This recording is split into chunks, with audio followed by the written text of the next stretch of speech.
مصطفیٰ صلی اللہ علیہ وسلم کا کے عنوان سے پروگرام کی آج دوسری نشست ہے۔ کل ہم نے آپ صلی اللہ علیہ وسلم کی ولادت سے بعثت تک کے احوال مختصر انداز سے سمجھنے کی کوشش کیے تھے، جاننے کی کوشش کی تھی۔ حضور صلی اللہ علیہ وسلم کی ذات مبارکہ اور خاص طور پر آپ صلی اللہ علیہ وسلم کی ذات مبارک کا جو سیرت کا پہلو ہے، آپ کی جو زندگی ہے، اس کے بارے میں جاننا اس وجہ سے ضروری ہے، اس وجہ سے ایک مومن کے لیے لازم ہے کہ اللہ تعالیٰ نے بندوں کے لیے، کوئی بندہ اگر یہ چاہتا ہے کہ میں اللہ تعالیٰ کا محبوب بن جاؤں، کیا بن جاؤں؟ محبوب بن جاؤں، تو اللہ تعالیٰ نے ایک معیار بنایا ہے۔ کیا کوئی چاہتا ہے کہ اللہ تعالیٰ مجھ سے محبت کرے، پیار کرے، تو اللہ تعالیٰ ارشاد فرماتا ہے قُلْ إِن كُنتُمْ تُحِبُّونَ اللَّهَ فَاتَّبِعُونِي يُحْبِبْكُمُ اللَّهُ وَيَغْفِرْ لَكُمْ ذُنُوبَكُمْ وَاللَّهُ غَفُورٌ رَحِيمٌ۔ اللہ فرماتا ہے اگر تم اللہ سے محبت کرتے ہو، ان کنتم تحبون اللہ، اللہ کہہ رہا ہے کہ آپ انہیں کہہ دیں کہ اگر تم اللہ تعالیٰ سے محبت کرتے ہو تو تمہیں محبت کا تقاضا کیا ہے کہ فاتبعونی، میرے رسول کی کیا کرو؟ پیروی کرو۔ تو نتیجہ کیا نکلے گا؟ یحببکم اللہ، اللہ تعالیٰ تمہیں اپنا محبوب بنا دے گا۔ کیا کرے گا؟ اپنا محبوب بنا دے گا، تم اللہ تعالیٰ کے پیارے بن جاؤ گے۔ وَيَغْفِرْ لَكُمْ ذُنُوبَكُمْ، اور وہ کیا کرے گا؟ تمہارے گناہ، تمہاری کوتاہیوں کو وہ کیا کر دے گا؟ معاف کر دے گا۔ اور اللہ تعالیٰ بڑا غفور رحیم۔ سورۃ الفتح میں ارشاد فرماتا ہے کہ اِنَّا أَرْسَلْنَاكَ شَاهِدًا وَمُبَشِّرًا وَنَذِيرًا، کہ بے شک ہم نے آپ کو بھیجا، ہم نے آپ کو کیا بنا کے بھیجا؟ شاہد، گواہ۔ کیا؟ قیامت والے دن آپ صلی اللہ علیہ وسلم سارے امتی جو ہیں، ہر نبی کے جو امتی ہیں ان کی گواہی دیں گے، ان کے ایمان کی کیا کریں گے؟ گواہی دیں گے۔ آپ کو گواہ بنا کر بھیجا، وَمُبَشِّرًا، اور خوشخبری دینے والا بنا کر بھیجا، وَنَذِيرًا، اور اللہ کی ناراضگی اور اس کے عذاب سے ڈرانے والا بنا کر بھیجا۔ اب مومنین کا رسول اللہ صلی اللہ علیہ وسلم کے ساتھ تعلق، کے ایمان کے ساتھ جب تعلق کس طرح ہوگا؟ یا کوئی بندہ یہ کہتا ہے کہ میں ایمان لے آیا، اور ایمان کے کامل درجے تک کس طرح پہنچے گا؟ اللہ فرماتا ہے لِتُؤْمِنُوا بِاللَّهِ وَرَسُولِهِ، پہلا درجہ کیا ہے کہ اللہ اور اس کے رسول پر کیا لانا؟ ایمان۔ ایمان کا مطلب ہے ماننا۔ کیا کرنا؟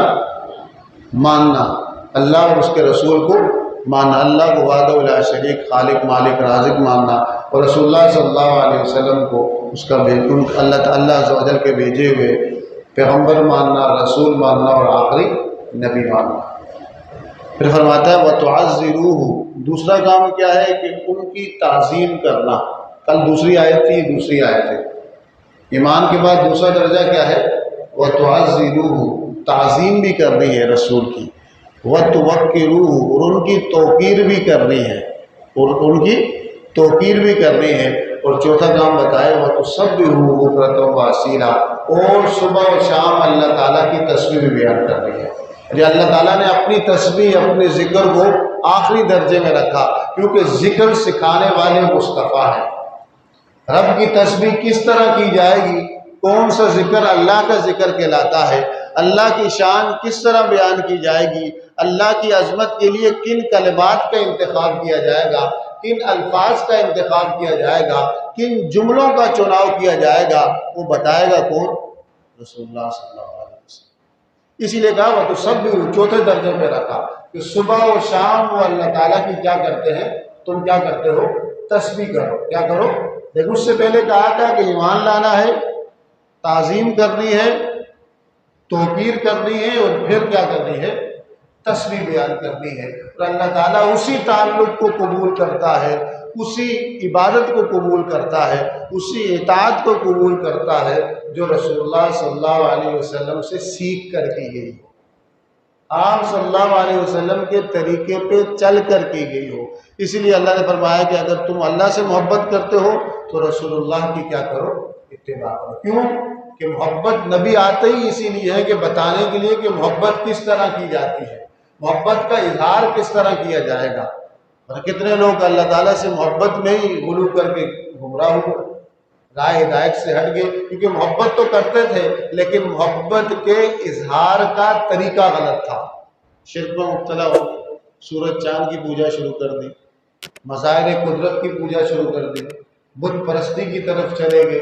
تو وجہ کیا بنی کہ محبت تو تھی، ہر مذہب جتنے بھی مذاہب ہیں، جتنے بھی ریلیجن ہیں، وہ ہر مذہب تلاش حق پر ہے۔ کس کی تلاش میں ہے؟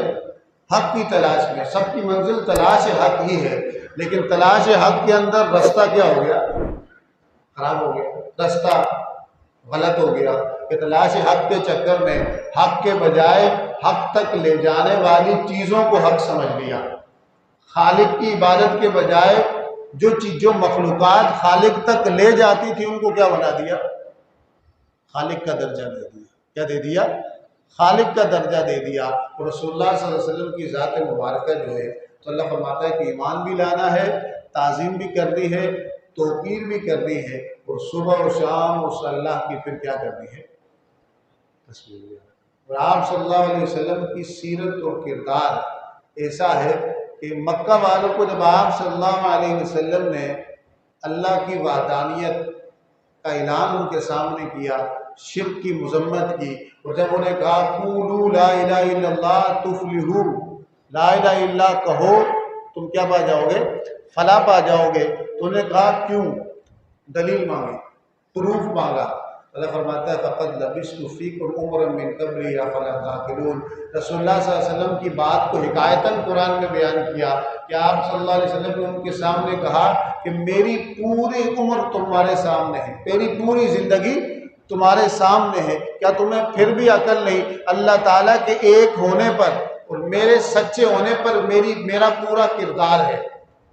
آپ صلی اللہ علیہ وسلم کی ذات مبارکہ پر انگلی نہیں اٹھا سکتے، آپ صلی اللہ علیہ وسلم سے اختلاف کیا، مخالفت کی، لیکن آپ کی صداقت اور امانت کو مانتے تھے۔ جو آپ کے منکر تھے، آپ کی دعوت کے منکر تھے، لیکن انہوں نے اپنی امانتیں کن کے پاس رکھوائی ہوئی تھی؟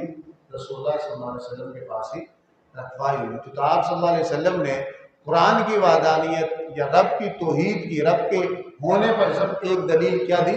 اپنے کردار کو پیش کیا۔ اس کو پیش کیا؟ اپنے کردار کو پیش کیا۔ اس طرح رسول اللہ صلی اللہ علیہ وسلم کی ذات مبارکہ وہ ہے کہ کوئی شخص یہ چاہتا ہے کہ میں کامیاب ہو جاؤں، کیا ہو جاؤں، اور اللہ مجھ سے راضی ہو جائے، تو اللہ فرماتا ہے من یؤتی اللہ ورسولہ فقد فاز فوزا عظیما۔ جو ارشاد فرماتا ہے اطیعوا اللہ واطیعوا الرسول، اطاعت کرو اللہ کی اور اس کے رسول کی۔ اور دوسری جگہ ارشاد فرماتا ہے جس نے اللہ اور اس کے رسول کی بات مانی، کہنا مانا، ان کے عمل جیسا عمل کیا، فقد فاز فوزا عظیما، اور وہ بندہ کیا ہو گیا؟ کیا ہو گیا؟ کیا ہو گیا؟ ایک حیثیت تو آپ صلی اللہ علیہ وسلم کی یہ ہے کہ کوئی بندہ اطاعت الہی کرنا چاہتا ہے، اللہ کی اطاعت کرنا چاہتا ہے، تو اللہ کی اطاعت کا ذریعہ اطاعت مصطفیٰ ہے۔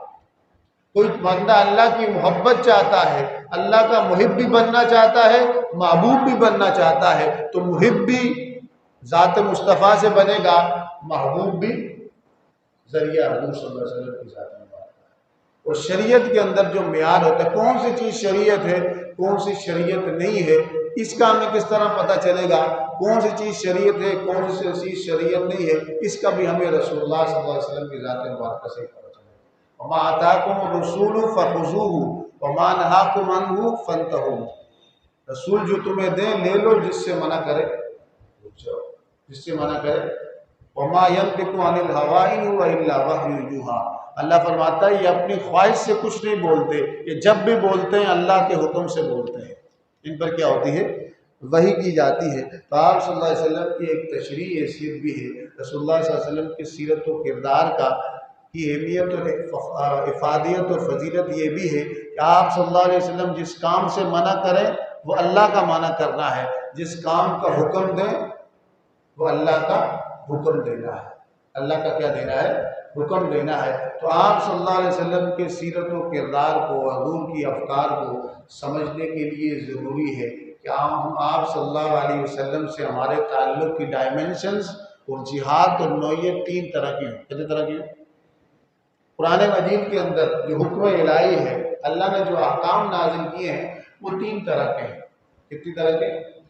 اور انسان کی جسم کی فیکلٹیز بھی تین ہیں، شعبہ جات بھی تین ہیں۔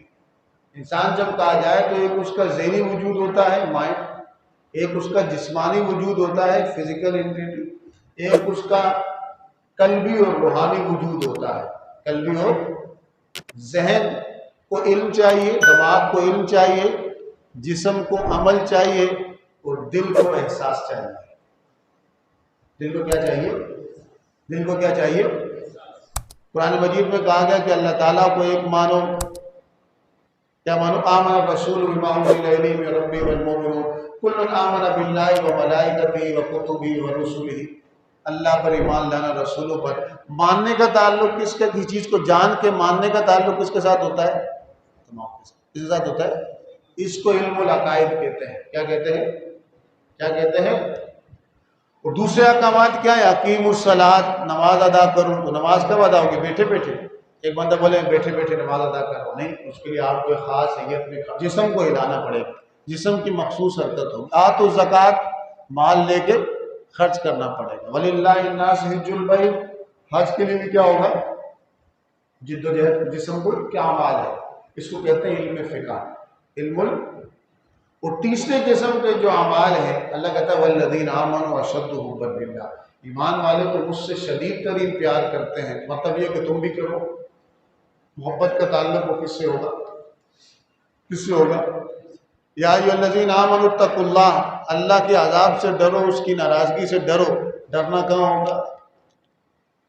فرحبونی، میرا روب اپنے دل میں رکھو، وہ کہاں ہوگا؟ وہ کہاں ہوگا؟ فخشونی، میری خشیت رکھو، یہ بھی کہاں ہوگی؟ کہاں ہوگی؟ تو اس کو جو دل کے معاملات ہیں، احساسات کے معاملات ہیں، کیفیات ہیں، اس کو علم تصوف یا علم احسان کہتے ہیں۔ ان چیزوں کے مرکب سے، ان چیزوں کے ملنے سے، مکسچر سے آپ کا اخلاق اور آپ کی عادت بنتی ہے، آپ کی ہیبٹس اور آپ کے کریکٹر ڈیولپ ہوتا ہے، وہ بنتا ہے، آپ کی شخصیت بنتی ہے، آپ کی پرسنالٹی بنتی ہے۔ جب تین چیزیں بیلنس چل رہی ہوں، آپ مان کچھ رہے ہیں، کر کچھ رہے ہیں، احساس کچھ کر رہے ہیں، تو کیا ہوں گے؟ ایک ہی وقت میں تین طرف جا رہا ہے۔ ایک گاڑی ایک ہی وقت میں تین طرف جا سکتی ہے؟ ایک گھوڑا ہے، اس پہ تین رسیاں ہیں، ایک اس دائیں کھینچ رہا ہے، دوسرا بائیں کھینچ رہا ہے، تیسرا آگے کھینچ رہا ہے، وہ کہیں کا رہے گا؟ نہیں رہے گا۔ تو انسانی جسم کی تین آپ کوئی بھی کام کرتے ہیں، اس وقت آپ کی تینوں چیزیں کام کر رہی ہوتی ہیں۔ آپ کھانا کھا رہے ہیں تو دماغ دیکھ رہا ہوتا ہے کیا کھا رہا ہوں، کتنا سالنا ہے، مرچی ہے کہ نہیں، دل لذت لے رہا ہوتا ہے، کتنا مزہ آ رہا ہے، ہاتھ اور منہ حرکت کر رہے ہیں، تینوں چیزیں چل رہی ہیں۔ تو علم عقائد، علم فقہ اور علم تصوف یا علم احسان، تین طرح کے قرآن مجید میں احکام ہیں، تینوں ساتھ چلیں گے تو کامیاب ہو جائیں گے۔ یا ایھا الذین آمنوا ادخلوا فی السلم کافہ، ایمان والو اسلام میں پورے پورے داخل ہو جاؤ۔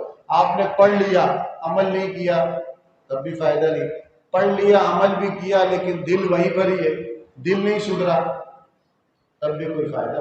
دل کا مطلب ارادہ، نیت، کیفیات، احساسات۔ اس لیے حضور نے فرمایا کہ الا ان فی الجسد مضغہ، سنو، اللہ کا مطلب کیا ہے؟ سنو، غور سے سنو، توجہ دو، توجہ۔ الا ان فی الجسد مضغہ، بے شک جسم کے اندر ایک گوشت کا ٹکڑا ہے، ایک گوشت کا۔ وَإِذَا صَلُحَتْ صَلُحَ الْجَسَدُ كُلُّهُ وَإِذَا فَسَدَتْ فَسَدَ الْجَسَدُ كُلُّهُ أَلَا وَهِيَ الْقَلْبُ، وہ سدھرا تم سدھرے، وہ بگڑا تم بگڑے، سنو وہ تمہارا دل ہے، وہ تمہارا دل ہے، وہ تمہارا کیا ہے؟ دل ہے۔ تو رسول اللہ صلی اللہ علیہ وسلم سے تعلق کی نوعیت بھی تین قسم کی ہوگی، ذہنی، عملی اور قلبی۔ ذہن مانے گا، علم کی ضرورت ہے، جسم عمل کرے گا، سنت کی ضرورت ہے، دل پیار کرے گا، تڑپنے کی ضرورت ہے، دل محبت مانگتا ہے، دل چاہت مانگتا ہے، دل عشق مانگتا ہے، دل فنائیت مانگتا ہے، دل قربانی کا احساس کرتا ہے، جسم اور ذہن اس پر۔ علامہ اقبال نے کہا تھا کہ گزر جا عقل سے آگے، عقل سے یہ نور چراغ راہ منزل۔ اس نے کہا کہ عقل بھی کام کی ہے، لیکن عقل ایک چراغ ہے، روشنی ہے، راستہ دکھانے کی ایک کیا ہے؟ راستہ دکھانے کی میں چراغ پڑا ہوا ہے، وہ ہے یہ نور چراغ راہ ہے۔ منزل تو نہیں، منزل تو اللہ کی رضا پانا ہے۔ طریقہ کس کا ہوگا؟ رسول اللہ کا ہوگا۔ طریقہ کس کا ہوگا؟ ان الدین عند اللہ، اللہ کے نزدیک پسندیدہ اطاعت کا طریقہ وہ اسلام ہی ہے۔ وہ کیا ہے؟ اسلام ہی ہے۔ وہ سر تسلیم خم کرنا ہی ہے، وہ اس کے احکامات کو ماننا ہی ہے۔ علامہ اقبال کا ایک اور شعر ہے کہ در دل مسلم مقام مصطفیٰ است، آبرو ما زنا میں مصطفیٰ است۔ حضور کا اصل مقام تو تمہارے دل میں ہے، ذہن اور عمل میں نہیں۔ اگر ذہن میں عقیدہ اچھا، عمل میں آپ عمل بھی کر رہے ہیں، لیکن دل کے اندر محبت کا جذبہ نہیں، تعظیم کا جذبہ نہیں، توقیر کا جذبہ نہیں، تو وہ ذہنی تعلق اور عملی تعلق خشک تعلق ہوگا۔ کیا ہوگا؟ تو رسول اللہ صلی اللہ علیہ وسلم سے نعتیں پڑھی جاتی ہیں۔ نعتیں کیا کرتی ہیں؟ نعت میں عام سی بات ہوتی ہے، لیکن ایک نظمی انداز سے آپ پڑھتے ہیں، آپ کے دل کے اندر ایک کیفیت، ایک احساس پیدا ہوتا ہے محبت کا۔ نعتیں پڑھی جاتی ہیں، حضور کے فضائل سنے جاتے ہیں، معجزات سنے جاتے ہیں، حضور کا اعلیٰ اخلاق سنا جاتا ہے، تو دل میں پہلے کیف آپ سنتے ہیں، دل چاہتا ہے کہ روئے، دل چاہتا ہے کہ میں اس شخصیت کو دیکھوں، اس شخصیت کو۔ حضور صلی اللہ علیہ وسلم نے ارشاد فرمایا تھا ایک حدیث میں کہ طوبیٰ لمن رآنی، خوشخبری ہے، بشارت ہے اس بندے کے لیے جس نے مجھے دیکھا۔ صحابہ طوبیٰ 7 مرات، اور 7 بار خوشخبری ہے ان کے لیے جنہوں نے مجھے نہیں دیکھا لیکن پھر بھی ایمان لے آئے۔ صحابہ نے کہا کہ بے شک شدید ترین محبت مجھ سے وہ لوگ کریں گے۔ کہا رسول اللہ کون کریں گے؟ کہا جو مجھے دیکھا نہیں ہوگا لیکن ان میں سے ہر ایک کی خواہش ہوگی کہ سب کچھ لے لیا جائے، ایک بار دیدار مصطفیٰ ہو جائے، ایک بار دیدار مصطفیٰ ہو جائے، سب کچھ لے لیا جائے، لیکن رسول اللہ صلی اللہ علیہ وسلم کی کیا ہو جائے؟ زیارت ہو جائے۔ آپ صلی اللہ علیہ وسلم کی ایک جھلک کیا ہو جائے؟ نظر آ جائے۔ تو یہ چاہت جو ہوتی ہے ایک جھلک دیکھنے کی، یہ ذہنی نہیں ہے، عملی نہیں ہے، یہ کہاں سے نکلتی ہے؟ یہ حبی ہے، قلبی ہے۔ یہ کیا ہے؟ جب تک یہ 3 تعلق نہیں ہوں گے، دل کا تعلق ہوگا تو ادب ہوگا، تعظیم ہوگی۔ اگر محض علم حاصل کیا، محض باتیں سنی، عمل شروع کر دیا، لیکن دل اس طرف محبت اور تعظیم اور ادب کے ساتھ مائل نہیں ہے، تو پھر اس کا کوئی فائدہ۔ اہل سنت و جماعت کا مطلب یہ ہے کہ اہل سنت و جماعت والے باادب ہوتے ہیں۔ رسول اللہ کا بھی اور آپ صلی اللہ علیہ وسلم سے منسوب ہر چیزوں کا بھی، چاہے صحابہ ہوں، چاہے اہل بیت اطہار ہوں، چاہے اولیاء کرام ہوں، رسول اللہ ہوں یا صحابی رسول اللہ ہوں یا اہل بیت رسول اللہ ہوں یا اولیاء اللہ ہوں۔ اہل سنت کا مطلب یہ ہے کہ سنی جو ہوگا، اہل سنت، وہ اللہ کی تعظیم توقیر اور محبت کرے گا، رسول اللہ سے بھی کرے گا، صحابہ کی بھی ادب اور تعظیم کرے گا، اہل بیت اطہار کی ادب و تعظیم کرے گا، اور اللہ کے یہ نیک لوگ ہیں ان کی ادب و تعظیم بھی کرے گا۔ کسی کے بارے میں غلط جملہ نہیں بولے گا، نہ صحابہ کی آڑ لے کر اہل بیت پر تبرہ بازی کرے گا، نہ اہل بیت کی آڑ لے کر صحابہ پر تبرہ بازی یا ان کے خلاف بری باتیں کہے گا، یا توحید کی آڑ لے کر رسول اللہ کے معجزات کا انکار کرے گا، یا توحید کی آڑ لے کر اولیاء کرام کی کرامات کا انکار کرے گا۔ بلکہ سنی وہ ہوتا ہے کہ اللہ کو بھی مانتا ہے اور اللہ نے جس کو عزت دی اس کو بھی مانتا ہے۔ اللہ نے کہا کہ اللہ کو بھی مانتا ہے، اور جس کو ماننے کا اللہ تعالیٰ نے حکم دیا اس کو بھی مانتا ہے۔ اس کو بھی، والدین کو عزت کس نے دی؟ اولیاء کرام کو عزت کس نے دی؟ علماء کرام کو عزت کس نے دی؟ کس نے دی؟ آپ سب اعمال کرتے ہیں، کس کے لیے کرتے ہیں؟ اللہ کی رضا کا حصول اور جنت ملے۔ الجنت تحت اقدام الامہات، حضور نے فرمایا کہ جنت جو ہے ماں کے قدموں تلے۔ مطلب کیا ہے؟ کہ ماں کی خدمت کرو گے اللہ جنت عطا کرے گا۔ یہ کس نے رکھی؟ باپ کے بارے میں کہا کہ جنت کا بہترین دروازہ ہے، ماں جنت ہے تو گھسنے کا دروازہ کون ہے؟ کس نے بنایا؟ کس نے کیا؟ دعا کون سنتا ہے؟ وَإِذَا سَأَلَكَ عِبَادِي عَنِّي فَإِنِّي قَرِيبٌ، اجیب دعوت الداعی اذا دعان، میرا بندہ مجھے پکارے میں سنتا ہوں، میں اس کی دعاؤں کا جواب دیتا ہوں، میں اس کی دعا کا جواب دیتا ہوں۔ لیکن حضور فرماتے ہیں، حدیث میں آتا ہے کہ کوئی مسلمان دوسرے مسلمان کے لیے دعا کرے اللہ زیادہ سنتا ہے، مسافر دعا کرے اللہ زیادہ سنتا ہے، نیک آدمی دعا کرے اللہ زیادہ سنتا ہے، کوئی اللہ کا ولی دعا کرے اللہ زیادہ سنتا ہے۔ تو اللہ خود کہہ رہا ہے کہ بھئی ادھر سے خود بھی کرو کرواؤ بھی، دعا خود بھی کرو میں سنتا ہوں، اس سے کرواؤ بھی تو میں سنتا ہوں۔ اللہ نے خود کہا ہے، رسول اللہ صلی اللہ علیہ وسلم کے وسیلے سے، اولیاء کرام کے وسیلے سے دعا کی جاتی ہے، تو اللہ تعالیٰ کو ضرورت نہیں ہے۔ اللہ نے جن کو عزت دی ہے وہ چاہتا ہے کہ ہم بھی اسے عزت دیں۔ یہ ایک ٹائل ہے، ٹائلیں لائی جائیں، ایک باتھ روم میں لگ جائے اور ایک یہاں لگ جائے، باتھ روم والی پہ آپ کیا گندگی پھینکتے ہو، چپلیں پہن کے جاتے ہو، وہی ٹائل اسی پتھر کی ایک ٹائل وہاں لگے یہاں لگے، یہاں والے پہ ماتھا رگڑتے ہو، ٹائلیں تو ایک ہے۔ ٹائل آپ سے پوچھے قصور کیا، ایک ہی تھے، پتھر بھی ایک تھا، کاٹا بھی ایک مستری نے، صاف بھی ایک مستری نے کیا، لگایا بھی ایک مستری نے، تو وہاں تم گندگی پھینکتے ہو، چپل کے ساتھ جاتے ہو، بدبودار رکھتے ہو، یہاں خوشبوئیں لگاتے ہو، ماتھا ٹیکتے ہو، ناک ٹیکتے ہو، روتے ہو، تو آپ کو کوئی بات ساری ہے کہ مانی تیری بات کہ پتھر بھی ایک، تمہیں تراشنے والا بھی ایک، کاٹنے والا بھی ایک، لگانے والا بھی ایک، لیکن نسبت کا فرق ہو گیا۔ اس کی نسبت اللہ کے گھر سے ہو گئی، اس کی نسبت شیطان کے گھر سے ہو گئی، بس جس کی نسبت کی وجہ سے اس کو عزت مل گئی اس کی توہین ہونا شروع ہو گئی۔ اصل کیا ہے؟ نسبت ہے نا، آپ کے ساتھ صاف ستھرا رکھتے ہیں، کیوں؟ اس کی نسبت کس کے ساتھ ہوگی؟ ایک بے جان چیز کی نسبت اللہ کے گھر کے ساتھ ہو جائے تو اتنا عظیم ہو جاتا ہے، اور ایک جاندار انسان کی نسبت اگر نور ولایت کی وجہ سے اللہ کے ساتھ ہو جائے تو وہ کتنا معزز ہو جائے گا۔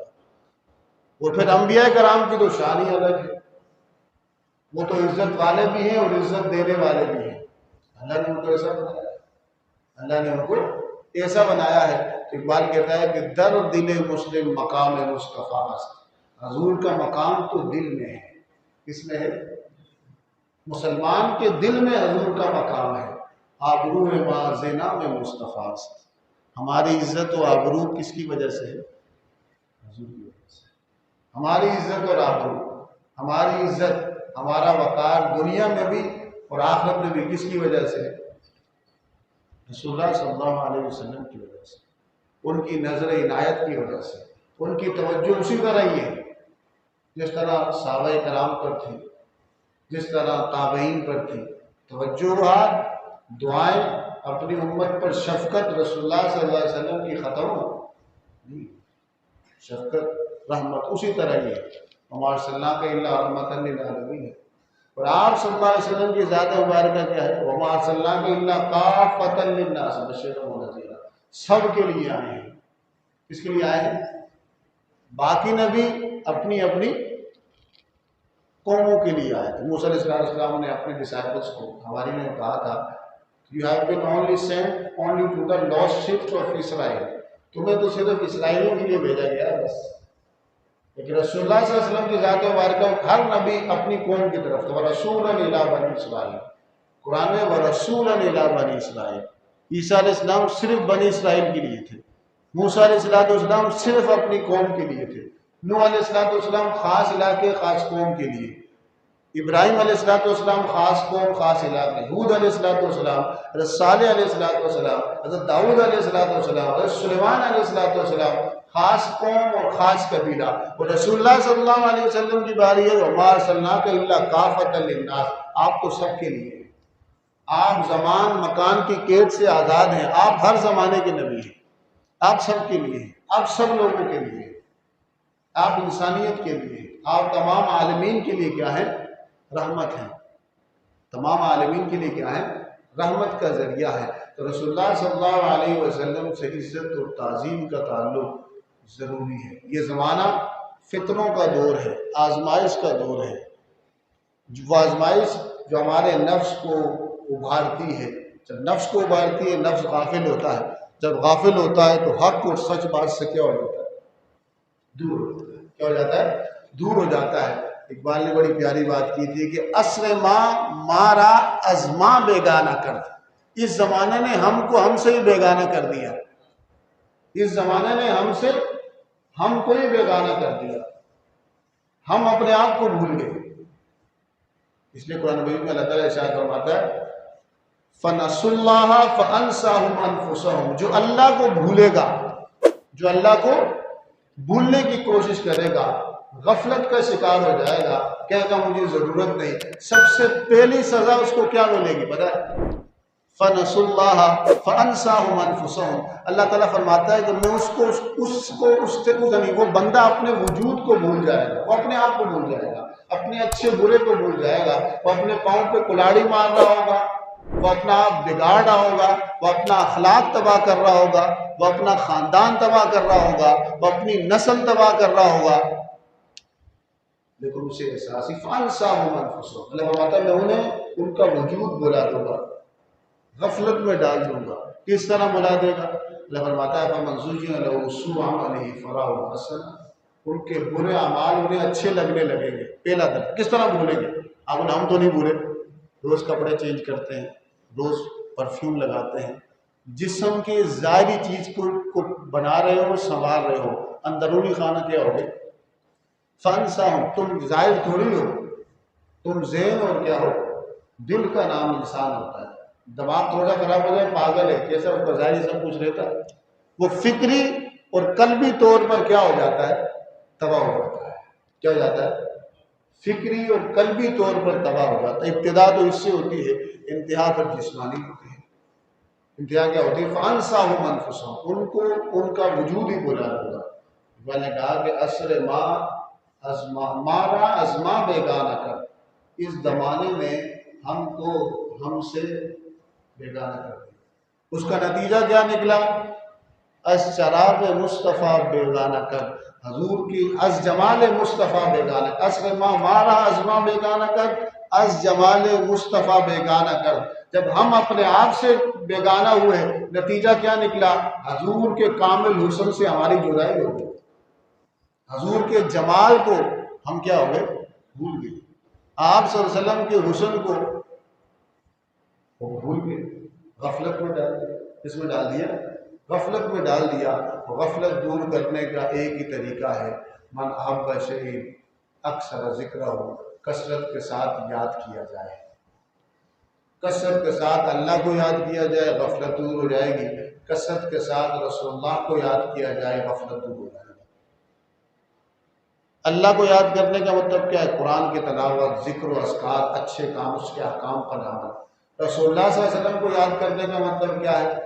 آپ صلی اللہ علیہ وسلم کی سیرت و صورت کو اپنانا، کردار کو اپنائیں، کثرت کے ساتھ آپ صلی اللہ علیہ وسلم کے فضائل، مناقب، نبوات کا بیان، اور کثرت کے ساتھ رسول اللہ صلی اللہ علیہ وسلم پر صلاۃ و سلام پڑھنا۔ کیا کرنا؟ یہ تعلق کیا کرے گی؟ تو کتنے قسم کا تعلق ہوتا ہے؟ ذہنی، عملی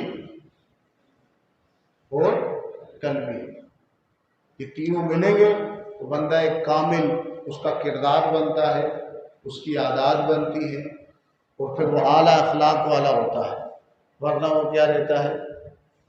کھوکھلا، غیر نافع، ناقص، فضول زندگی، فضول، کوئی مقصد نہیں۔ پھر ہم دوبارہ اس کی طرف آتے ہیں۔ وَلَمَّا بَلَغَ 40 سَنَةً جَاءَ جِبْرِيلُ بِالْوَحْيِ مِنْ رَبِّهِ وَفِي غَارِ حِرَاء، جب آپ صلی اللہ علیہ وسلم 40 سال کی عمر کے ہوئے تو جبریل امین وحی لے کر غار حرا میں آپ کے پاس آئے، اور وہ وحی کیا تھی؟ اقرأ بِاسْمِ رَبِّكَ الَّذِي، پڑھے نا، اقرأ، پڑھے اپنے رب کے نام سے، جس نے کیا کیا؟ سب کو پیدا کیا ہے۔ پھر ظل يدعو الى اللہ سرا 3 سنوات، جب وحی آ گئی آپ صلی اللہ علیہ وسلم نے 3 سال چھپ چھپ کر لوگوں کو اسلام کی کیا دی؟ دعوت دی۔ 3 سال تک چھپ چھپ کر دعوت دیتے رہے، اللہ کی وحدانیت، توحید کا بیان کرتے رہے۔ اسلم السابقون الاولون، ابتدائی لوگ مسلمان ہوئے، مثل خدیجہ، حضور کی زوجہ خدیجہ، حضرت سیدنا علی، زید حضور کے غلام، ابو بکر وغیرہ۔ سیدنا صدیق اکبر ایمان لائے اور دوسرے ایمان لائے۔ ثم امر بالجہر فجہر فعادہ قومہ، 3 سال تک لوگوں کو پتہ نہیں چلا، لیکن جب آپ کو حکم ہوا وانذر عشیرتک الاقربین، اپنے قریبی رشتہ داروں کو بلانا اور اوپنلی ان کو کیا دے، دعوت دے۔ حضور نے جب بلایا، ان کو جمع کیا، دعوت دی، تو اب حضور کی مخالفت انہوں نے کیا کر لی، شروع کر لی۔ جب آپ صلی اللہ علیہ وسلم نے اعلانیہ طور پر دعوت حق دی، وہ آپ کی مخالفت پر ہوتا ہے۔ کام کفار قریش بتعذیب من علموا باسلامہ لیردوہ من دینہم لکنہم صبروا وثبتوا۔ کفار قریش کے جو سردار تھے وہ کھڑے ہو گئے، جو اسلام قبول کرتا اس کو مارنا شروع کر دیا، تکلیف دینا شروع کر دیا کہ یہ کیا کریں، دین کو چھوڑ دے، دین کو چھوڑ دے۔ جو ایک خدا کی بات کرتا ہے، ایک خدا کی عبادت کی بات کرتا ہے، جو عدل و انصاف کی بات کرتا ہے، جو سچائی کی بات کرتا ہے، جو عفت اور پاک دامنی کی بات کرتا ہے، جو امانت اور دیانت کی بات کرتا ہے، جو حقوق اللہ حقوق العباد کی ادائیگی کی بات کرتا ہے، تو کہہ رہے ہیں کہ انہوں نے یہ کام کرنا شروع کر دیا۔ عقد النبی صلی اللہ علیہ وسلم اجتماعات سریۃ بالمسلمین فی دار ارقم لیعلمہم شرائع الاسلام۔ آپ صلی اللہ علیہ وسلم نے دار ارقم میں، ارقم کا گھر تھا، اس کے اندر چپکے اجتماعات مقرر کرنا شروع کر دیے کہ جو لوگ ایمان لاتے وہاں جمع ہوتے اور آپ صلی اللہ علیہ وسلم ان کو دین کی باتیں بتاتے۔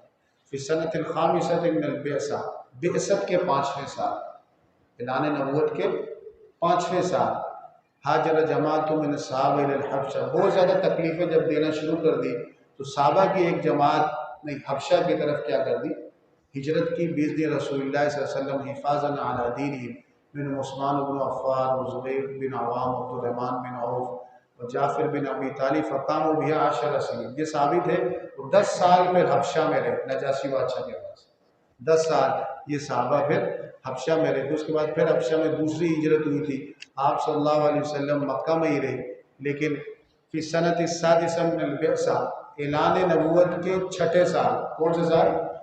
6 سال، حضور کے چہیتے چچا، پیارے چچا، اسلم حمزہ بن عبد المطلب عمر بن الخطاب فعز الاسلام باسلامہما۔ آپ صلی اللہ علیہ وسلم کے چچا جان حضرت حمزہ بھی ایمان لے آئے، اور آپ صلی اللہ علیہ وسلم نے دعا کی تھی کہ اللہ تعالیٰ اسلام کو عزت دے عمر فاروق کے ذریعے۔ کس کے ذریعے؟ عمر فاروق کے ذریعے۔ تو حضور صلی اللہ علیہ وسلم کی دعا کی وجہ سے سیدنا عمر فاروق نے اسلام قبول کر دیا۔ کچھ صحابہ، کچھ ہوتے ہیں مرید اور کچھ ہوتے ہیں مراد۔ مرید کا مطلب ہوتا ہے ارادہ کرنے والا، مراد کا مطلب ہے کہ جس کا ارادہ کیا گیا ہو۔ تو کہتے ہیں کہ سیدنا عمر فاروق رضی اللہ تعالی عنہ مراد مصطفیٰ ہے۔ کیا ہے؟ حضور نے مانگا تھا اللہ سے، حضور صلی اللہ علیہ وسلم نے اللہ سے مانگا تھا۔ اور فی سنۃ السابعہ من البعثہ، بعثت کے یعنی اعلان نبوت کے 7ویں سال، تعاہدت قریش علی قطیعۃ بنی ہاشم ہاشم الا یسلم علیم النبی وکتبوا بذلک صحیفۃ وعلقوها فی القاع۔ سارے قریشی جمع ہو گئے، انہوں نے کہا کہ یہ تو دعوت کا کام نہیں چھوڑے، لالچ دے دی، سب کچھ دے دیا۔ انہوں نے کہا کہ حضور کا جو خاندان تھا بنو ہاشم، ان کے ساتھ بائیک آؤٹ کرے جائے۔ کیا کیا جائے؟ سارے سرداران نے، پورے مکہ کے لوگوں نے، کفار نے مل کر آپ صلی اللہ علیہ وسلم کے خاندان کے ساتھ بائیک آؤٹ کیا۔ کہا کہ یا تو محمد صلی اللہ علیہ وسلم کو ہمارے حوالے کرو، نہیں تو آپ کے ساتھ کوئی لین دین، کوئی تعلق، کچھ بھی نہیں ہوگا۔ اور یہ چیزیں لکھ کر انہوں نے ایک صفحے پر لکھی اور کعبہ پہ لٹکا دی۔ کعبہ کے اندر کیا کر دیا؟ اس کو لٹکا دیا۔ اسی سال یعنی 7ویں سال، اعتزل بنو ہاشم بن عبد مناف وتبعهم اخوان بنو المطلب بن عبد معاف مع ابی طالب الی شیب ابی طالب۔ شیب ابی طالب ایک گھاٹی تھی، وہاں پر آپ صلی اللہ علیہ وسلم کا جو خاندان تھا، حضور کے چچا جان جتنے تھے، وہ سارے کے سارے وہاں جا کے انہوں نے پناہ لی، کیونکہ مکہ والوں نے کیا کر لیا تھا، قریشیوں نے آپ کے ساتھ بائیک آؤٹ کر لی۔ فاقاموا بھی 3 سنین، 3 سال بڑی سختی کے ساتھ، تنگ دستی کے ساتھ یہ لوگ وہاں رہے، کوئی تعلق کسی کا نہیں تھا، کوئی لین دین نہیں کرتا تھا۔ اعلان سامتن بن عدی بن نوفل بن عبد مناف وزما بن الاسود بن عبد المطلب بن اسد فی نقد الصحیفہ وخرج بنو ہاشم و بنو مطلب بن شوف فی اواخر السنۃ التاسعہ۔ 9ویں سال کے آخر میں کچھ لوگوں نے کوشش کی، مطعم بن عدی نے اور زما نے، یہ بائیک آؤٹ کیا کیا گیا؟ ختم کر دیا گیا۔ بائیک آؤٹ ختم ہوا، دوبارہ جو ہے واپس وہ مکہ میں آ گئے۔ اور فی سنۃ العاشرہ من البعثہ، بعثت کے 10ویں سال، بعثت سمجھتے ہیں اعلان نبوت کے 10ویں سال، مات ابو طالب، حضور کے چچا جناب ابی طالب جو آپ صلی اللہ علیہ وسلم کے کفیل تھے، حفاظت کیا کرتے تھے، ان کا انتقال ہو گیا اسی سال۔ ثم ماتت خدیجہ رضی اللہ تعالی عنہ، حضور کی جو زوجہ تھی سیدہ خدیجہ، ان کا بھی انتقال ہو گیا۔ بعد وہ بھی ثلاثت ایام، ان کی 3 دن بعد ان کا بھی انتقال ہو گیا۔ فحزن رسول اللہ صلی اللہ علیہ وسلم لموتہما حزنا شدیدا، ان دونوں کی وفات سے آپ صلی اللہ علیہ وسلم کو گہرا دکھ ہوا۔ نالت قریش منہ مالن تنل فی حیات امی ابی طالب، جناب ابی طالب کی وجہ سے حضور کو تکلیف نہیں دیتے تھے کیونکہ وہ سردار تھے، ان کی وفات کے بعد انہوں نے تکلیف دینا زیادہ شروع کر دیا۔ پھر شوال من حاضر سنہ، اسی سال شوال میں عقد رسول اللہ صلی اللہ علیہ وسلم علی عائشہ وہی بنت 6 سنین ولم یبن بی الا فی سنۃ الاولی من الہجرہ وہی بنت 9 سنین، سیدہ عائشہ چھوٹی تھی، ان کا حضور سے نکاح کر دیا گیا، رخصتی جب آپ بالغ ہوئی ہجرت کے بعد آپ کی رخصتی بعد میں دی گئی۔ وفی شوال هذه السنہ تزوج النبی صلی اللہ علیہ وسلم سودہ بنت زمعہ، سودہ بنت زمعہ جو تھی حضور صلی اللہ علیہ وسلم نے ان سے کیا کر لی، نکاح کر لیا۔ سیدہ عائشہ سے نکاح تو ہوا تو رخصتی ابھی نہیں ہوئی تھی، حضور کے بچے جو تھے ابھی چھوٹے تھے، حضور کے صاحبزادے شہزادیاں، تو پھر ان کے لیے آپ نے پھر سیدہ سودہ بن زمعہ سے کیا کر دیا، نکاح کر دیا۔ فی هذه السنہ، اسی سال آپ صلی اللہ علیہ وسلم خرج النبی صلی اللہ علیہ وسلم الى الطائف، طائف کے لوگوں کے پاس کہ یدعو من الاسلام، اسلام کی دعوت دینے، فابو، انکار بھی کیا، وآذو، حضور صلی اللہ علیہ وسلم کو سخت تکلیف دی، فرجع مہموما، آپ صلی اللہ علیہ وسلم وہاں سے بڑی تکلیف دی، پتھر برسائے، آپ صلی اللہ علیہ وسلم کی توہین کی گئی، حضور واپس آئے بڑے غمزدہ تھے۔ فثبت اللہ بامرین، اللہ تعالیٰ نے 2 کام کر کے آپ کو حوصلہ دیا، ارسل علی ملک الجبال واسلم علی یدی مجموعۃ من الجن ثم دخل مکہ فی جوار مطعم بن عدی، جو پہاڑوں کے فرشتے تھے وہ آئے، کہا یا رسول اللہ آپ حکم دیں ابھی ان سب کو تباہ کر دیں، پہاڑوں کو ہی ملا لیں۔ حضور نے فرمایا کہ نہیں، ان کو پتہ نہیں ان کی نسلوں کو نسلیں ایمان لے آئیں، حضور نے معاف فرمایا۔ پھر اسی طرح جنات کا ایک گروہ حضور صلی اللہ علیہ وسلم کی تلاوت سنی، وہ حاضر ہوا اور وہ مسلمان ہو گیا۔ وفی سنۃ 11 من البعثہ، بعثت کے 11ویں سال، کون سے سال؟ عرض نفسه الکریم علی قبائل فی موسم الحج کعادتہ فآمن به 6 من رؤساء الانصار ورجعوا الى المدینہ ففشا فی الاسلام۔ ہجرت کے 11ویں سال حج کے موقع پر، ہر سال حج کے موقع پر آپ صلی اللہ علیہ وسلم اسلام کی دعوت دیتے تھے۔ انصار، مدینہ کے انصار قبیلے کے 6 لوگ جو سردار تھے وہ آئے، انہوں نے حضور صلی اللہ علیہ وسلم کے پیغام کو سنا، ایمان لے آئے، واپس مدینہ لوٹے اور وہاں جا کر پھر اسلام کا پیغام کیا کرنے لگے، پھیلانے لگے۔ وفی سنۃ 12 من البعثہ، ہجرت کے بعثت کے 12ویں سال، کون سے سال؟ 12ویں سال، اسری ابی رسول اللہ صلی اللہ علیہ وسلم نے مسجد الحرام المسجد الاقصی ثم عرج به الى سدرۃ المنتہی وفرض اللہ علیہ وعلی امتی الصلوات الخمس۔ بعثت کے 12ویں سال آپ صلی اللہ علیہ وسلم کو معراج کرائے گی، مسجد حرام سے مسجد اقصی، پھر وہاں سے سدرۃ المنتہی، پھر اس کے بعد لامکان کی آپ کو کیا کروائی گئی، سیر کروائی گئی، اور 12ویں سال جا کے 5 نمازیں فرض ہوئی۔ کیا ہوئی؟ اس سے پہلے انفرادی عبادت کیا کرتے تھے، نماز فرض 12 سال تک جو صحابی ہوتا اس کا عقیدہ درست کیا جاتا، دل کو رسول اللہ صلی اللہ علیہ وسلم کی طرف موڑا جاتا، اللہ کی محبت کی طرف موڑا جاتا، اس صبر اور استقامت کی کیا کی جاتی، تلقین کر دی جاتی، اور اس کے بعد جا کے 12ویں سال جا کے معراج کے موقع پر پھر نمازیں جو ہیں وہ کیا ہوئی، فرض ہوئی۔ اور فی موسم الحج فی هذه السنہ، اسی سال موسم حج میں، وفا 12 رجل من انصار بعضهم من لقي النبي في موسم السابق فبايعوه عند العقبہ فسميت بیعۃ العقبہ الاولى فارسل معهم مصعب بن عمیر یقرئهم القرآن فاسلم على يديه کثیر من اہل المدینہ۔ اسی سال 12 اور انصاری صحابی آئے، ان میں سے بعض حضور سے مل چکے تھے، انصار کے لوگ، مدینے کے لوگ، حضور کے ہاتھ پر بیعت کی، اس کو عقبہ اولیٰ کہتے ہیں۔ کیا کہتے ہیں؟ عقبہ اولیٰ کہتے ہیں۔ حضور صلی اللہ علیہ وسلم نے ان کے ساتھ مصعب بن عمیر کو بھیجا کہ ان کو قرآن پڑھائیں، اور پھر ان مصعب بن عمیر جو تھے وہ مدینہ چلے گئے، وہاں قرآن پڑھایا، اور ان کے ہاتھ پر کثیر مدینہ کے لوگوں نے ایمان قبول کر لیا۔ فی سنۃ الثالث عشر من البعثہ فی موسم الحج وافاء 70 رجلا، 13ویں سال، بعثت کے 13ویں سال 70 کے قریب انصار کے لوگ مزید آئے۔